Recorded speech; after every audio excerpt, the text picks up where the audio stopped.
పెళ్లికి తెల్లవారుజామున బయలుదేరింది ఊరేగింపు. ఎక్కడి నుంచి? కైలాస పర్వతం దగ్గర నుంచి వస్తున్నారు.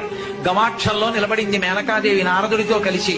ఒక్కొక్కళ్ళు వస్తున్నారు. అబ్బా వెలిగిపోతున్నాడు, ఆయనేనా మా అల్లుడంది. కాదమ్మా, సూర్యుడు దిక్పాలకుల్లో. ఆ వెనక వస్తున్నాడు. ఎవరో బాబాయ్ నల్లగా ఉన్నాడు, దున్నపోతే మీరు ఆయన ఎవరా? మీ అల్లుడు కాదు, బెంగ పెట్టుకో ధర్మరాజు.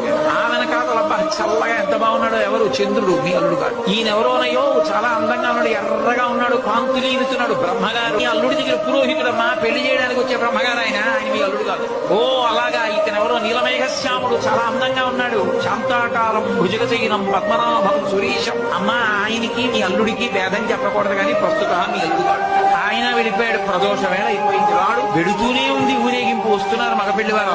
అలా ఆఖరికి ఒక ఆయన వచ్చాడు. చుట్టూ భూత ప్రేత పిశాచాలున్నాయి, ప్రపదగణాలున్నాయి. మధ్యలో దిగంబరంగా తాండవం చేస్తూ వస్తున్నాడు. అడగలేదు మేనకాదేవి ఆయన అల్లుడా.